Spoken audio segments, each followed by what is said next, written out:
바이크를 타는 사람에게 드론은 항상 계륵과 같은 존재입니다.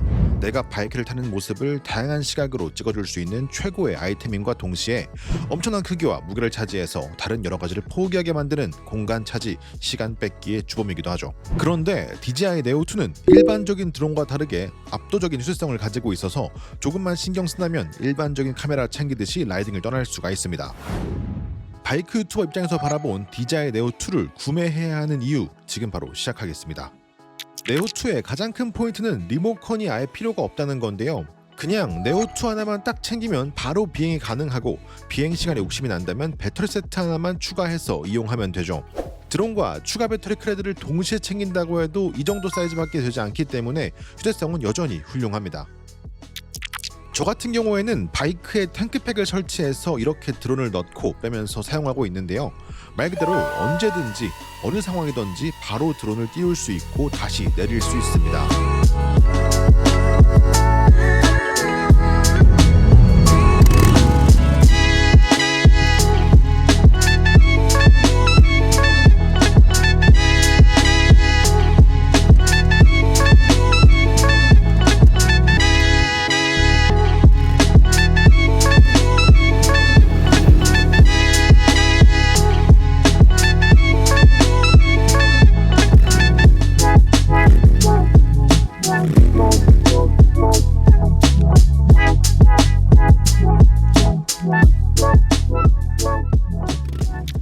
방금 보신 영상은 리모컨 없이 자동 팔로우만 활용해서 찍은 3분 정도의 영상을 편집한 편집본입니다.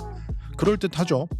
방금 보신 장면에서 주목할 만한 부분은 네오2에서 기본으로 적용되는 장애물 회피 기능입니다. 네오2의 윗면과 아랫면에 위치한 센서는 후방, 상방, 측방을 실시간으로 확인해서 전방위적인 장애물 감지 및 회피 기능을 제공합니다. 방금 전 비행은 보셨겠지만 그냥 좌측 상단에 띄워놓고 자동 팔로잉하는 영상인데요. 주행 방향상 좌측에 나무가 많으니까 아예 반대편으로 와서 팔로우하는 모습을 볼 수가 있습니다.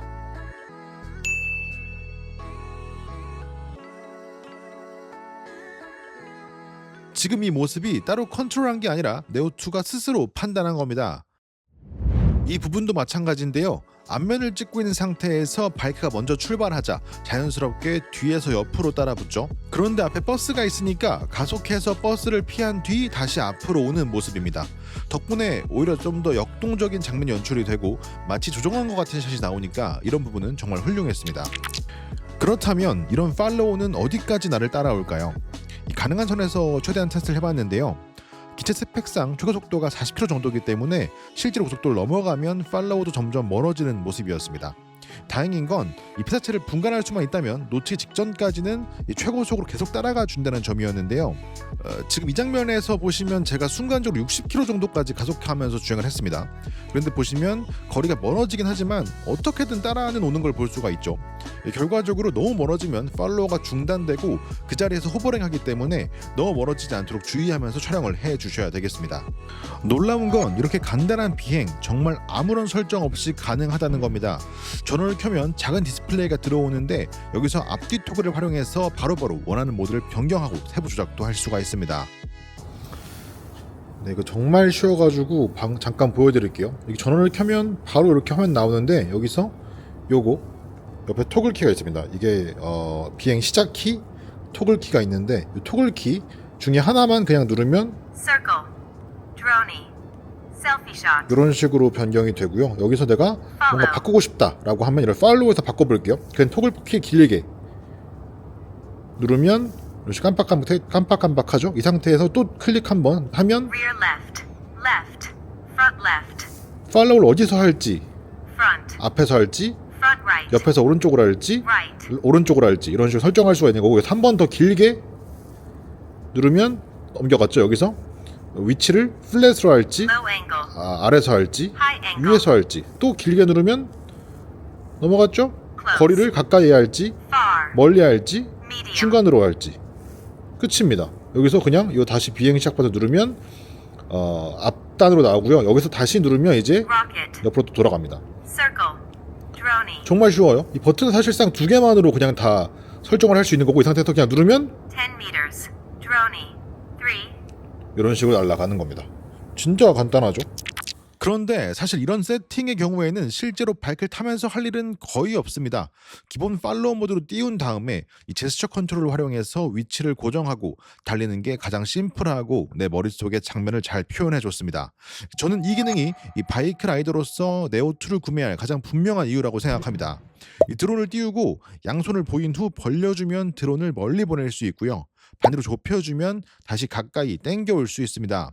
한 손으로 손바닥을 보여주고 이동하면 그대로 위치를 조정할 수도 있죠. 여기서 주의사항은 바이크웨어를 입고 있으면 사람의 자세가 자연스럽게 웅크려지기 마련인데요. 그렇게 되면 제스처 인식률이 좀 떨어집니다. 그래서 최대한 허리를 펴시고 팔도 쭉 펴시고 인식을 시켜주시면 정말 잘 알아듣고 빠르게 인식을 해줍니다. 솔직히 여기까지만 해도 굉장히 훌륭한데요. 핸드폰을 연결하여 사용한다면 더 많은 기능을 더 디테일하게 사용을 할 수가 있습니다. 각 모드에 대해서 거리와 위치, 방향에 대한 조절도 다양하고 세밀하게 할 수 있고 실시간으로 찍히는 장면을 모니터링하는 것도 가능하죠. 그냥 핸드폰이 켜진 상태에서 이 드론을 켜면 자동으로 알림이 오기 때문에 클릭 단 한 번으로 연결을 할 수가 있습니다. 어플에서 정말 다양한 기능을 사용할 수 있는데 이 바이크를 타면서 정말 쓰기 좋은 샷 개인적으로 3가지만 소개해드리겠습니다. 먼저 첫 번째 돌리줌 기능입니다. 지금 보이는 이런 장면을 정말 말 그대로 딸깍으로 찍어줍니다. 심지어 보정까지도 DJI 앱에서 딸깍으로 적용해줍니다. 인스타 스토리용, 릴스용으로 정말 최고겠죠. 두 번째 서클입니다. 이 피사체를 중심으로 두고 삥 둘러가는 샷이죠. 이게 원본, 이게 보정을 적용한 샷입니다. 해보신 분들은 아시겠지만 이런 방식의 영상은 영상의 속도를 조절해주는 것이 핵심인데 실제로 편집해보면 조금 귀찮은 작업입니다. 그래서 DJI 앱이 이런 것도 그냥 딸깍 해줍니다. 이 라이딩 마치고 스팟에 도착해서 마무리 씬으로 사용하기에 정말 좋겠죠.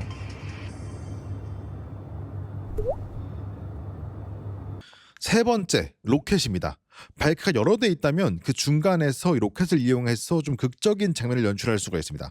하루에 여러 스팟을 착착착 공략해야 한다고 하면 이런 로켓샷을 스팟마다 남겨보세요. 영상 편집할 때 정말 유용하게 사용할 수가 있습니다. 여기까지 보면 바이크를 타는 사람들은 무조건 하나씩 다 사야겠는데 싶으시겠지만 아쉬운 점도 분명히 있습니다. 앞에서 말씀드린 대로 최소 속도가 약 40km 정도이기 때문에 이 빠른 바이크 주행신을 찍는 건 무리가 있습니다. 리모컨 세트를 구매하신다면 일반적인 드론처럼 상대방을 찍어주는 것도 가능한데요. 이 처음부터 상대방을 찍기 위한 목적에 주안점이 있다면 조금만 더 투자해서 미니 시리즈 정도까지는 가시는 것을 추천을 드리고 싶습니다. 이 네오1에서 네오2로 넘어오면서 이축 짐벌이 추가되고 프로펠러가 조금 더 커지는 등 확실한 개선점이 있었지만 당연하게도 더 큰 드론과 비교를 하면 이 같은 화면을 촬영했을 때는 아쉬움이 조금 있을 수밖에 없으니까요. 애초에 컨셉 자체를 저렴한 가격에 작은 크기의 개인용 촬영 기사를 쓰는 것 같은 효과를 내주는 드론이라고 보시면 좋을 것 같습니다. 개인적으로는 올해 라이딩을 하면서 정말 유용하게 사용할 수 있을 것 같아요. 26년도에 제가 이것저것 다니면서 많이 보여드리도록 하겠습니다. 지금까지 바이크 유튜버로서 느낀 네오2에 대한 매력에 대해서 알아봤습니다. 다음 주에도 재밌는 영상으로 찾아오도록 하겠습니다. 항상 감사합니다.